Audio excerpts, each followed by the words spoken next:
Welcome to part 2 of theater. Sorry to cut off there for a moment.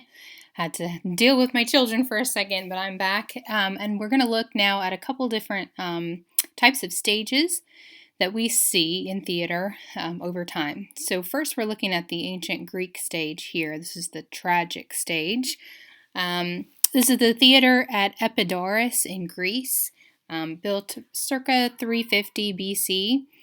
And this theater, believe it or not, had capacity for over 10,000 patrons and was used for early Greek tragedy. And it's actually still used today for performances, which is pretty neat. In Greece's climate, if you've ever been to Greece, luckily I have gotten the chance to go one time, and it's really beautiful climate. It's warm, it's kind of got that Mediterranean feel, and because of that, it allows for this open air theater. And as you can see, the seats are carved out of rock. And so you can imagine that even someone at the very, very top is going to be able to hear even whispers from the stage because of the acoustics that are created. Not only because of the shape here, but also because of the materials used, the stone.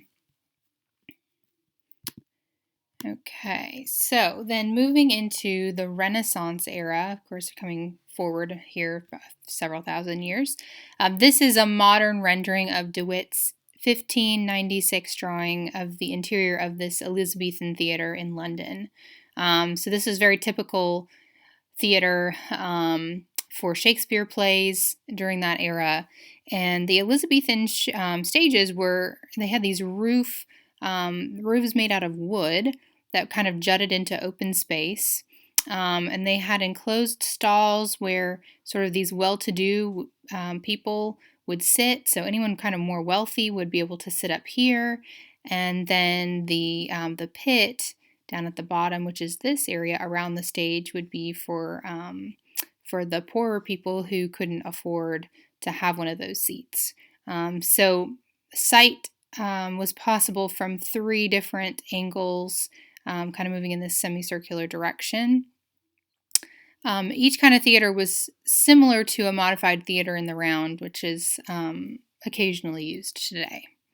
So let's look at a more modern stage here. This is maybe a little bit more along the lines of what we might think of when we go to a theater. So this is the auditorium and proscenium of the Royal Opera House in Covent Garden, London. And what I want to point out here is this frame. This is called the proscenium, and this is typical of theaters from the 18th century up until the present. And it's been compared to the fourth wall, it's been called, of the drama within. And so we can kind of think of it as this frame, for example, that separates actors from the audience, or the audience from the actors, or the art from the viewer, just like a frame around a painting might do, okay? So Greek and Elizabethan stages are not framed with a proscenium, as we just looked at. So there's really less of a division between the drama taking place and the audience. So if we look back toward the Renaissance stage here, this is the stage and the audience is right here. So really they almost feel like they are part of what's taking place on the stage, and the same thing with ancient Greece.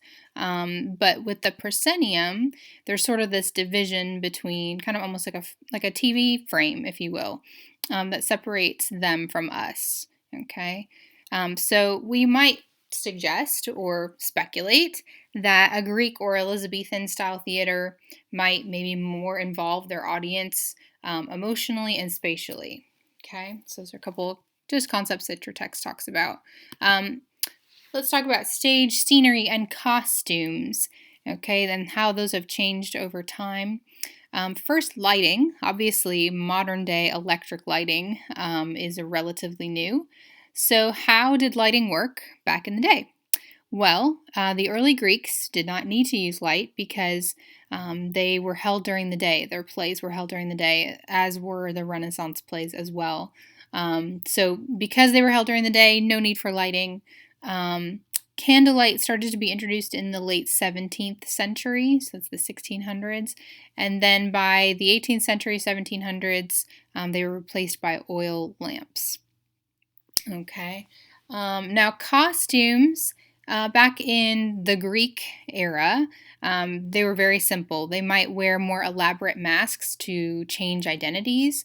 There might have been maybe a limited number of actors, and they would go backstage and put on a different elaborate mask to kind of become someone else. But their clothing was relatively simple. Um, and they had more elaborate costumes in masks. Now we're kind of fast forwarding more toward the Renaissance, medieval Renaissance era. At masks, these would be more of a private entertainment for kings or queens, and then, of course, more of a budget for elaborate costumes. So, just depending on the audience and the patron, the costumes could vary. So, for the Greeks, were more simple, and then, kind of as we get later, they were become more elaborate.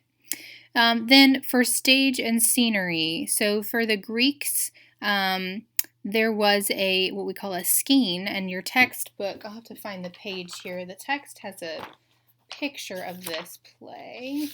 I'm sorry, not play, this theater setup. It's on page 204, and this is an example. It's figure 8-5. This is an early Greek theater, and the skene you can see toward the back is what separated the audience and the actors, sort of the backstage area. So if they would exit, an actor would exit through the doors back through the skene, and then they could do costume changes and whatever. But the skene kind of represented the home or the palace where the action was set. And then you can kind of see these areas called periskenions, and they're on the sides there, and those are entrances and exits for both the actors, and then, of course, after the play is over or beginning, for the audience as well. So stage and scenery was pretty minimal during Shakespearean and Elizabethan plays, because really the emphasis was put on the words of the play. And so it was the words, like we talked about, dialogue and soliloquy, diction, those things kind of establishing the important parts of the play, the plot, and the time and place. Those were all kind of established by words and not as much by stage and scenery. Very different from today. Now moving into the 1700s, 1800s, sets started to become more detailed, more realistic, and really that speaks to the need that we have today in modern times. We are very visual, and so we want to see stage and scenery. We want to kind of lose ourselves in that, and we're not necessarily as transported by words, whether that's good or bad. I think it's bad, but but so sets have become more detailed and realistic over time. Okay. And then you can actually also see in this same figure, there's an altar sort of in the middle of all of this, and that is kind of just a reminder of the religious nature of the drama for the Greeks, as dramas were very frequently put on during these festivals to the gods. And so it was sort of all wrapped up in sort of this pagan religious experience. Okay, so here's an example then of Theatre Royal 1812 in London. So again, we have this proscenium here, and this set is much more elaborate. Costumes are becoming more elaborate. Oil lit lamps here, so we can kind of see this is a typical theater in this era. Let's just look really quickly at two genres of comedy, and then we're going to wrap up. So within comedy, you can kind of divide it into two. We've got old comedy and new comedy. Old comedy, the subject matter was really on things more ridiculous, very highly exaggerated, and we could kind of think of this as like more slapstick humor or burlesque. It was usually off color and more coarse. Okay. And then we've got new comedy, which was a little bit more subtle. We call this a comedy of manners. A little bit more polished. The humor is brighter, not as raunchy. It's more focused on human behavior and how that can be funny. And using type characters. So, the lovable best friend, the gruff old man with a sweet heart, the absent-minded genius, the bad boy, etc. And so because we know those characters so well, just over time, they become funny as we see them in different situations. Okay. Then we have the tragicomedy, and this is more of a mixed genre. So it has qualities of both tragedy and comedy within it.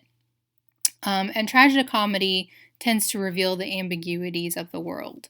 And these types of plays don't necessarily have any kind of ending or resolution to them.